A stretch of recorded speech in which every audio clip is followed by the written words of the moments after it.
Ladies and gentlemen, what's up? This is BC. Welcome back to another episode of Supreme Being. Huge shout out to Team BC, right? I'm interviewing one of the members today, actually, one of my regional leaders, but we'll get to that in a second, right? They're doing really good. If you guys are interested in joining my team, join teambc.com. If you're interested or have any real estate needs, reach out to me or any one of my team members. You can find us very easily. Also, a big shout out to Modern Success. That's my coaching program. It has really expanded over the last year. We've added a second tier. It's really evolving a lot.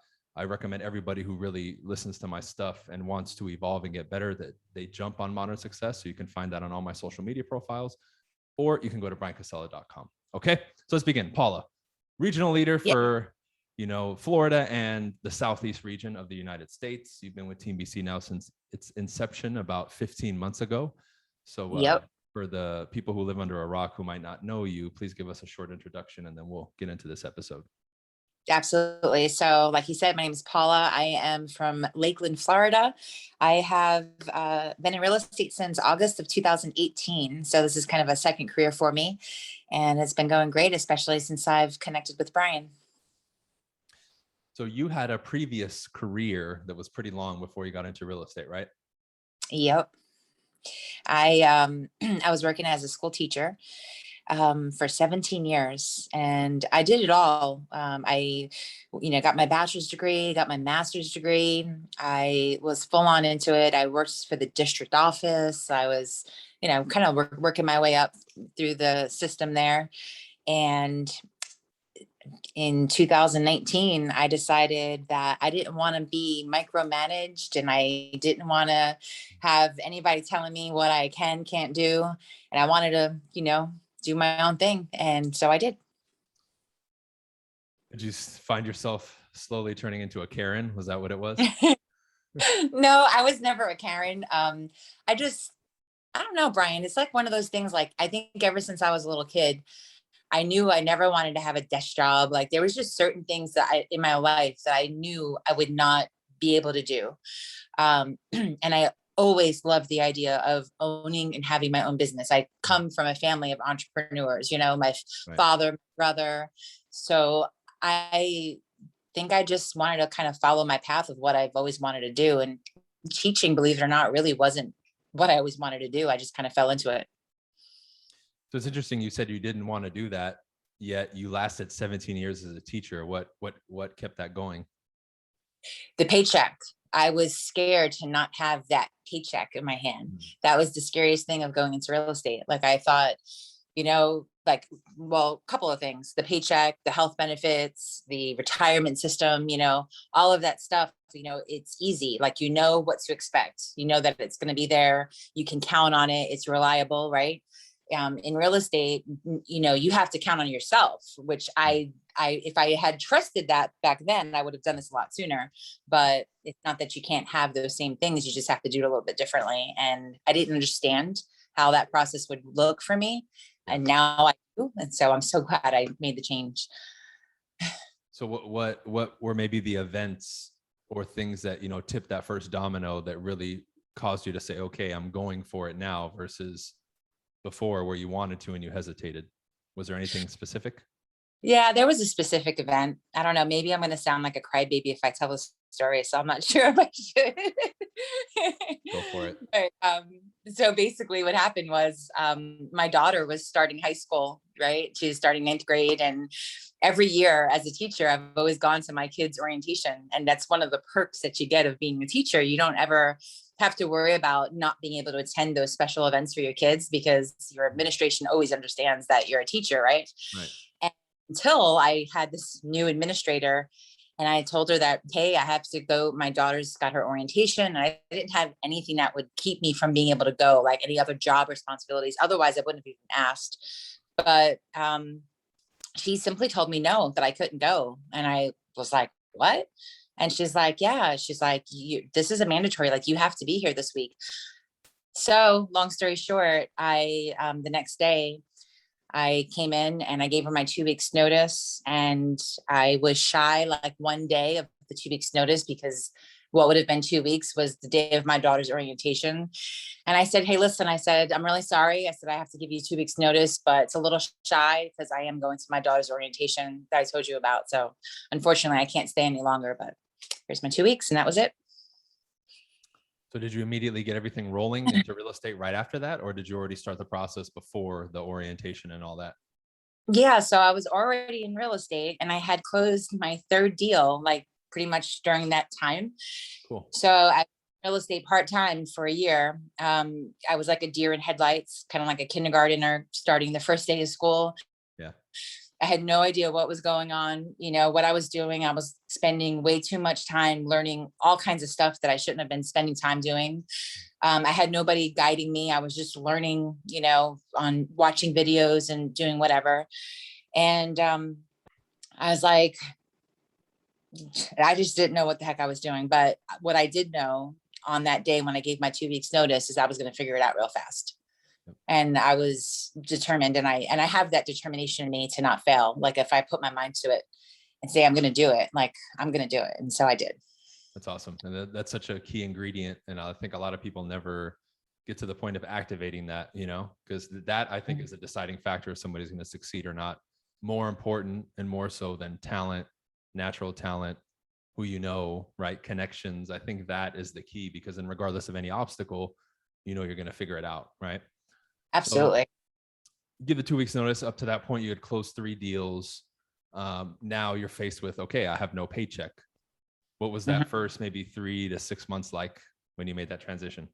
Oh man, that was scary. That was like, at one point, I think, you and I talked at one point into that, like, I thought maybe I had to go and find another job or go do something else, like I was like, what am I going to do? I was freaking out, and I was worried about money. I was worried about so much, and I had some set aside to get me going for a little bit, but I went into it, Brian, not knowing what it was going to be like. I didn't know how hard it was going to be. Nobody told me how hard real estate was going to be. Nobody told me how hard I was going to have to work to do what I need to do. Like I really, this is going to sound really funny to you. I don't know if I ever told you this, but I really thought when I got into real estate initially, when I thought like, oh, I want to get my license, I think that'd be really cool. Yeah. I really thought it was just opening doors and showing people houses, and you write up a contract, and like, how easy is that? Like that was really what I thought. Like nobody told me anything else. And so I thought, oh, that looks like a great job. That looks like so much fun. And I think, when I started, that's why I had this thing like, I love working with buyers, because that's what I wanted to do. I wanted to go and show houses and do all that. Well, I changed that frame of thought pretty fast. That's funny. Yeah. And I remember that because there was one point where you decided, I'm thinking I need to get a job. And then I think within a week, was it 7 days, how many listings or deals did you put together? I had 6 listings. I signed listing agreements. Yeah. It was crazy. I mean, and that came from really like doing all of the like doing everything that you said to do. I, had a long talk with my husband, and I just promised him, I said, listen, if somebody tells me to jump, I'm going to ask how high. Like that's the frame of mind that I'm going to have going into this. And so I think I started your first challenge. It was the door knocking challenge. And I did that challenge and I loved it. I was like, oh, this is great. And it took me out of my comfort zone. I was out there door knocking. I never went door knocking like that, for business, like asking people for business. So I did that, the door knocking. And then after that was over, I was like feeling like kind of lost. I'm like, okay, what do I do now? So I joined Modern Success, and then I would be in the Zoom calls with everybody making calls. And I was spending at that time, I would spend like 6-7 hours in a day, like as a typical work day for me, I would spend in those Zoom calls, making calls. Well, sure enough, October, November, it didn't take more than like 60 to 90 days. I had 6 listings from doing all that. So in a span of 60 to 90 days, in that time frame, you got 6 signed listings. Yep. Wow. So immediately, did that confirm everything for you? Or was there still like a little hesitation period after that? Like, oh, maybe I just got lucky. What was that part like from that moment on? Yeah, I think I was still confused back then. I'm not gonna lie. Like I was like, okay, I got these listings. I didn't know what was going on, Brian. I'm not gonna lie. I mean, I knew I got these listings. I did it. And I don't think I was like completely, Brian, I don't think I completely connected the dots until probably like 3 months ago. six months ago. Like now I feel like such a completely different person in the last 3 to 6 months. I feel like I have grown professionally tenfold. That's awesome. So you're really, in a sense, how long have you been full-time then? Like full-time? So I've been full-time since August of 2019. Cool. So it's literally been 2 years.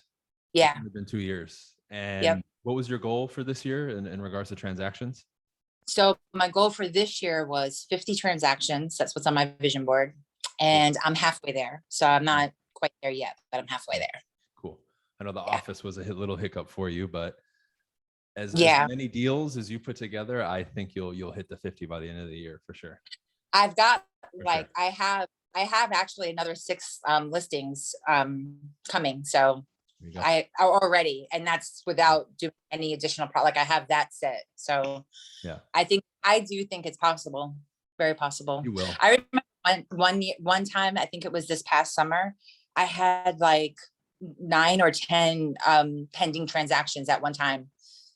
So I just think about that and I'm like, if I could do it then, why can't I do it now? So I could still reach my goal. Absolutely. So you just heard that an agent who was a year in the business at that time had 9 or 10 pending transactions. That's fucking cool, right? So what sparked the idea later to, because originally you and Carol, even though the idea was there in my mind, you guys kind of approached me and said, hey, let's start the team. What kind of, not the whole part with Carol, but just individually for you, what kind of sparked that idea for you? Well, it's kind of funny because Carol, I have to mention Carol. Carol was talking to me about, I guess, an agent. I don't want to say his name, an agent that was joining and going to EXP and was talking about doing this nationwide team, right? And I was like, what? And so she's like, yeah, and she's, talking to me about it. And, I was like, huh. And so she was kind of like toying with the idea. She's like, that would be really cool. That's a really cool concept. And so then I was like, well, why can't Brian do that? I'm like, there's no reason that he can't do that. And so that's kind of how it started. And then we set up a meeting and boom, here we are. Yeah. Cause I had that idea in my mind, probably 2 or 3 years into the business to just, back then I didn't feel prepared to do it. I was like, man, I need to really have a foothold first on my own business and my marketplace. Like, how am I going to go nationwide if I'm not even really dominating here yet? That was kind of my thought process, but here we are now. So, now you have how many people in your region? Oh gosh, it's growing like by the day. I have 10 people, and then I have like 2 more that are like wanting to sign up. And I need more after that. Like we're just exploding. And remember like my little party of 3 that I had for a while? Yeah. I was like the one little region that had like nobody. And then like all of a sudden it's just like exploding. Yeah. Now the West region is the smallest one when originally it was you, because it was just you, Drew, and Brett. Yeah. That's funny. Yeah. So, moving along now, looking back, do you wish, you can see my cat a little bit. Do you wish that you would have done it sooner, right? Real estate? Yeah. Oh, you were a teacher for 17 years, right? If you could rewind, when would you have made that transition, or would you not have gotten into teaching at all? It's a funny story that in 2003 was my first year teaching, right? And I'll never forget this. There was this girl, and this is what got my mind kind of started about the idea of real estate specifically. There was this girl, she was a teacher, and it was her first year teaching. She didn't even finish the school year out. Okay. She didn't even finish the school year out. And all of a sudden she was gone and she was brand new. Yeah. And I was like, so-and-so go. And they're like, she quit. I'm like, she quit. I'm like, what happened? Where'd she go? They're like, oh, she decided to go get her real estate license to become a realtor. I'm like, what? And then I was thinking, I'm like, I swear, I was like, wow, what a smart move. That's what I said. And it was my first year. Yep. And I wish I had followed suit. Like, I wish I had the guts back then to like say, all right, do it.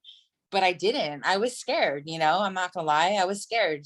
I didn't think I could do it, Brian. I don't know. I knew I wanted to have my own business and do my own thing, but I just chose the easy path, the 9 to 5, or the thing that I didn't want to do my whole life. It's what I chose to end up doing. because I thought I had to be responsible, and do the right thing. Another question I wanted to ask is like, what maybe beyond what you thought it would have had, like what kind of positive effects has all this change had on your life just overall, would you say? Oh man, so many. Okay. So first of all, I don't know if you know this, Brian. I know this is very material. This is a very materialistic effect I'm going to speak on. But Brian, I ordered a Tesla. Wow. Wow. It's so exciting. I never thought like, and I'm bringing that up because it's like I was thinking about it the other day, and I was like, when I was a school teacher, like I never thought like I would be like ordering a Tesla, and I just never thought I would be in that situation that I could even think about doing something or dream about doing something like that. The Chevy Malibu or whatever I'd be driving, Kia Soul, like that was my those were my vehicles, like Right. that's what I drove and that's what I thought, that's all I could afford. Mm. And so yeah, so that's one thing, obviously financial stability, being able to invest my money, being able to get what I want, do things with my family, do things for my family, with my child, go travel, do things. But I think the most important thing that changed in me is my mind, my mindset. Like it's like this new Paula has emerged from me, like it just has come out and I think a completely different person than I was 2 years ago. I mean, you remember, you know who I was, right? When you first met me. Absolutely. And I know that I've just changed a lot in the way that I think about things and the way that I see things, and a lot more confidence. I've gained more confidence as a person, as an individual. So just so many things. It's been an amazing ride. Hell yeah. Now, one thing I want to wrap up with is a lot of times I tell people when they transition into real estate, the people who approach me, I say, I don't care what you do or where you're coming from. There's always something you can take from your current situation that will help you in real estate or give you an advantage. So is there anything you can say maybe from your teaching career that rolled over or that you used in real estate that you really shined with or helped you a lot? Oh, heck yeah. Lots of things. So first of all, let me start off with paperwork. Um, I used to be an ESC teacher, so we would have to write plans for students. Hmm. And so I was having to make sure I dotted my I's, crossed my T's. I was the person like that was also kind of involved in compliance, making sure that schools wrote the right paperwork. So now fast forwarding into real estate, I have to write contracts, making sure that my I's are dotted, T's are crossed, everything is as it should be. So that was an easy transition. People, I have always had to work with various types of personalities, some really challenging personalities, because I worked with behaviorally challenged students who typically had, unfortunately, behaviorally challenged parents. And so I always have the nicest people in the world that I had to interact with. And I had to sort of be like the calming person and make people feel relaxed and comfortable. And that right there, I think carrying over into real estate, I very easily get along with all different types of personalities, no matter who you are. Like, I got you. I mean, you can be a complete jerk and I got you. We're going to be okay. So that has helped a lot.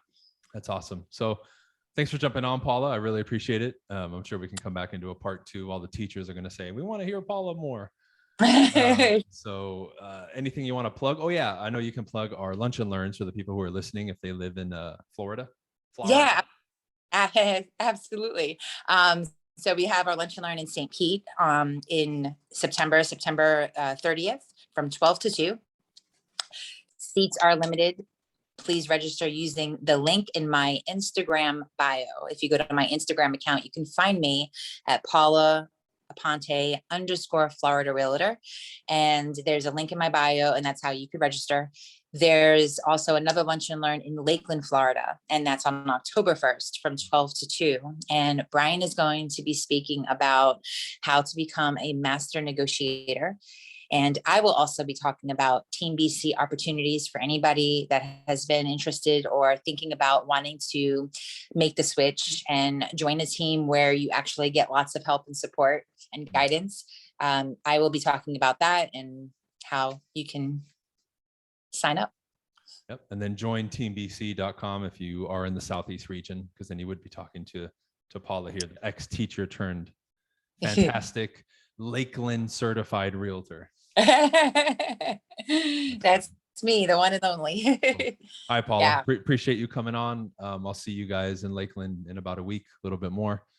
Everybody listening, I appreciate it. If you guys are having any issues with the podcast, some people have been telling me they have, you can shoot me a message and let me know. That way I can get a kind of a feel for the amount of people who are having issues, because then I can take it up with the big social media companies if I have to. I don't know, Paula, maybe I'll sue them. What do you think? Maybe. I don't think this one's going to be censored though. You should be good here. Yeah, I brought a teacher This on. was- Right? I brought a teacher on. I'm gonna put a what's the word? Progressive teacher becomes a realtor. There we go. That'll go viral. Cool. All right. Say what's All up right. to Jesse and Maddie for me. I sure will. All right. I'll talk to you later. Bye-bye.